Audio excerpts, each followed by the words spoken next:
We are on the doorstep of the weekend. Welcome race fans to qualification weekend here in downtown Indianapolis. Felicia and I, we are ready for a weekend, aren't we? Are we? Oh my goodness. The weekend, it's Friday, and we are just 1 week closer to the Indy 500, Can't which is wait what to get everyone's it going. excited about. Of course, today the big weather story was the wind, and tomorrow we want to get right to Angela because we've got the chance for some storms, and qualifications take place both Saturday and Sunday. So what's the possibility of getting it all in tomorrow? All in? Yeah. All in. All As in no disruption at all? Right. Not good. I can't promise that. Because they've moved up qualifications to 11 a.m. So tomorrow. how many hours do they run for qualifications? I think they go until 6 tomorrow. Okay, yeah, I can't promise that. I'm going to show you why. Okay. There's a chance that when we get this warm, and we talked about this last night, that the atmosphere kind of caps itself off. I'm not seeing any signs of that even with the new data coming in. I think there will be a few storms for us to dodge tomorrow afternoon. So let's kind of walk you through what we're forecasting for the weekend. It's May. It always happens. We've been dry, we've been warm, we've been windy today. The line of storms, as expected, lining up to our northwest. Unfortunately, they had a destructive tornado across the northern sections of Michigan early today that did a lot of damage to homes and businesses. That's another story that we're going to be following. The threat for severe weather technically includes areas northwest of Indianapolis overnight, but the thinking is the majority of those storms stay northwest until we get into the morning hours tomorrow, closer to sunrise. And speaking of tomorrow, we are all under the risk for severe weather. Future Track 13 doing a great job on the placement of that line of storms so far. And again, for now, thinking they stay northwest until we get into 3, 4, 5 in the morning. And then what's left of this line brings us a rain storm chance again just before and around sunrise, and then shortly thereafter. Then we do get some dry time, but I can't promise it stays dry all the way through 6 p.m. It's going to be another warm afternoon, so if you're headed out to the Indianapolis Motor Speedway, some extra water, the sunscreen, and I'd pack the umbrella or the rain gear as well, because we are forecasting that storm chance. Let's go back to the hour-by-hour timeline. This really can help you out. We're going to stop this at noon, so the early part of qualifications, I wish we could start at 10 or 9, just because we'd get more hours in. Right. This is noon. This is a little faster than the solution we were looking at from the previous data. So if this happens, we get storms in here early afternoon. Now, if this wave moves quickly and it's out of here, perhaps a chance to dry the track and get more laps in tomorrow afternoon and tomorrow evening before the second wave of storms arrives closer to that 7, 8, 9 p.m. time frame. This is when we could have a few storms with damaging winds and some large hail. So if this solution pans out, we get an interruption. Let's go early afternoon interruption. Okay. Perhaps enough time to dry the track out for some afternoon and evening laps before we wrap up the day. Okay. So that's the thinking now. And that's the reason I can't promise dry start to finish. And then, of course, so tomorrow's going to be hot, and we've got these showers and rain to contend with. Then Sunday's a whole different story because it's going to be a lot cooler, right? A whole different story. So if we get everyone qualified tomorrow, and fingers crossed that we do, even if we don't, if we have to qualify a few more on Sunday, that fast 12, which I think they do 12, and then the 6 for the pole. Compete for the pole. Yep, that's going to be a completely different animal weather-wise compared to what they've dealt with this week with the heat and the wind. It's going to be in the 60s. How do you feel about 60s? I mean, there were a lot of information. Because the tires and the cars handle completely differently based on weather, based on the heat, based on the cool air. It's different. It's a different setup. That's right. Wait, but are they going to still do that with the drivers? Rain? Yeah, well, they don't run in rain. Yeah, on the oval they don't run in the rain. Okay, because on it's the road so course, much faster. Yeah, they use a different tire compound on the oval, so they no rain cannot, tires. Yeah, right. Got it. Okay. And about 60, still good. It is an adjustment. It is. An adjustment. For all of us, we're going to go from 80s the last couple of days to a much cooler day on Sunday, and then for the drivers and mechanics and the whole the entire team setting up for a completely Right. different weather day. And those fast six, I mean, maybe we get some really fast speeds in that fast six for pole because of the cool weather. Yeah, we'll be watching it. Be sure that you've got the weather app on your phone. We'll keep you covered throughout the weekend. All right, let's go ahead and say hello to some of our folks that are joining us tonight here at 10 o'clock. Renee saying, loving Felicia's dress. It's awesome, isn't it? Yeah. Thank you. So you're looking great there. It's Fashion Fridays. We're all supposed to wear black and All doing white. the black and white. And they said bring it. So thank You did. Yeah, so Renee loving Felicia's dress. Kim says Felicia's learning a lot about IndyCar racing. Glad to see We're her trying. enjoying this So much. for the first time in Indy. Tanya's with us. Kaylee is with us tonight. Good to see you. Tommy is saying loving the evening updates. Thanks. Teresa says I like the 60s. I think we all do, but Yeah. I think a lot of us are ready for 80s. Today was nice. I mean, it was yeah, windy, but it sure felt was. like summer. We've got Teresa, Janice joining us tonight, Tanya, Anastasia, Janice, Mike saying Felicia looking good tonight. Debbie is with us saying happy Friday. James wondering about next weekend. I mean, the Okay. race. Any Well, idea, parade in the race next Yeah, weekend? you know, things can change. We're more than a week out. Right. But if the pattern would verify the model data that we looked at today, it would be dry. Okay, But let's hope is it sticks ever that way. that easy? We're so far out. No, I mean, we're it's so far really out. can't nail down the forecast. All right, we're We going to will, get back to Angela in a moment, but we do want to talk about a story that made big headlines back in 1977. If you've been in Indianapolis a long time, you remember the Tony Kuritzis story. This was the man who held another man hostage with a shotgun and a wire tied around this other man's neck. He was upset because he thought some property was going to be taken away from him. He went into the office and took this man hostage, paraded him around downtown Indianapolis. Much of this covered on live TV back in 1977. Well, the man who was held hostage for 63 hours, his name was Dick Hall, and he died today. Dick, for a long time, did not talk publicly about being taken hostage at gunpoint until his children encouraged him to tell his side of his story. So he co-authored a book with a woman who I talked to tonight. The book is called Kuritzis and Me Enduring 63 Hours at Gunpoint. Lisa Hendrickson is this co-author, and I talked to Lisa tonight about that incident that many Hoosiers still remember from 1977. Here's our conversation.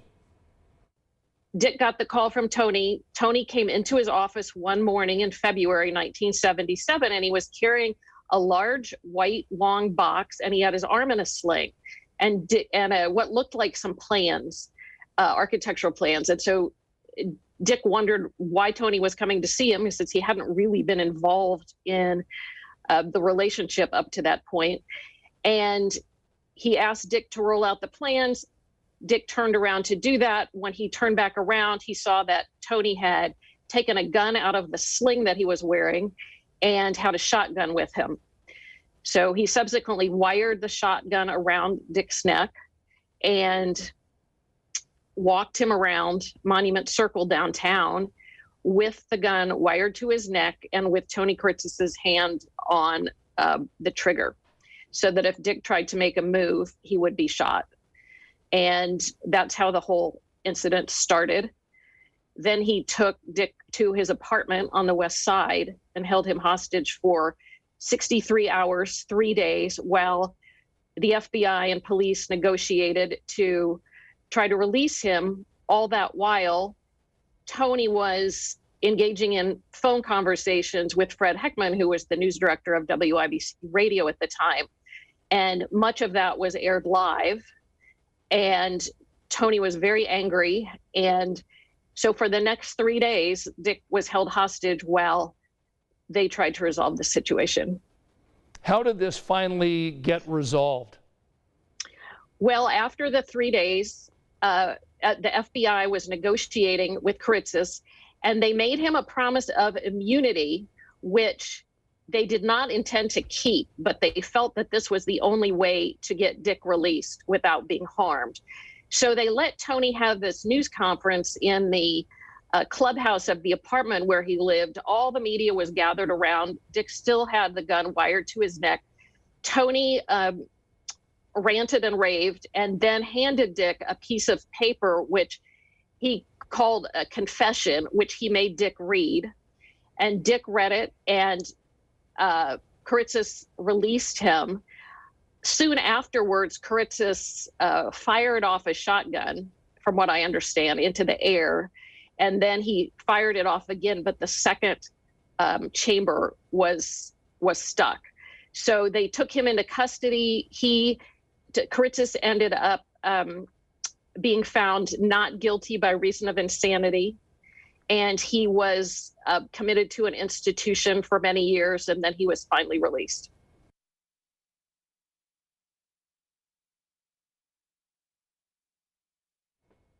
And so that is the scene that played out 1977. Again, so many longtime Hoosiers remember seeing this on TV. That was back before we had a 10-second delay on TV. I mean, imagine what would have happened had that gone off during that. But thankfully, he was not hurt. Tony Karitzis did die, I believe, back in 2005. And today, the man who was taken hostage, Dick Hall, died today. So we'll have more of that tonight at 11 o'clock with that author. Isn't that just a wild scene? I mean, wild. I mean, there are no words. Right. I mean, I guess that's the point of reading the book too, because what does life look like after that? Right. How did he reconcile that and bring that together? That's quite an ordeal. Yeah, Dick relied a lot on his faith. He was a very quiet person, very involved in his church, and you know, while he didn't come out, I don't believe, and forgive Tony Karitzis for what happened, he really wanted to move on with his life. And so anyway, again, if you're interested in getting the book, again, it's called Karitzis and Me: Enduring 63 Hours at Gunpoint, written again by Dick Hall and Lisa Hendrickson. So my thanks to Lisa for talking to us. All right, you want to go ahead and lighten the mood a little bit here and talk about something that's a little nice. Rich and I did a beautiful job today, didn't Yes. we? Finding a group of kids who've got their own Indy 500. It's called the Kindy 500. Check it out. Little ladies and gentlemen, start your cardboard box engines. Hi, Mommy. Race fans enjoy the colorful, adorable pageantry of 120 entries in 6 kindergarten classes on the parade lap before the Kindy 500. Excuse me, Mommy. Look what happened to my car. The dinosaur car needs a pit stop before the green flag. Kids take the boxes home with their families. They decorate the boxes however they like to show their personalities. It's a car, but it's with flowers because it's a daisy car. This is the 7th year for the Kindy 500 at McCordsville Elementary, where every kindergartner designs a cardboard box race car, then tries to race to the head of their class. On your mark, get set, go! Veteran race announcer Paul Page on the microphone for heat races in each class. 500 festival princesses cheer on the racers. Community is one of our life skills that we teach, how things that you learn in kindergarten are going to help you in life. So we just decided that that would be a great way to show them how proud we are of Indiana and celebrate it with our own version of the Indy 500. The fastest in each class qualified for the final race. 6-year-old Austin Skaggs is the winner of the Kindy 500. Did you think you could do that? Not really. How tired were you at the end? Really tired. Of course, the winner drinks milk. Do you think you'd ever really like to drive a race car? Nope. Why not? It's gonna slow me down. I'm way faster when I don't have a car. That's true when you have to carry your car to the finish line.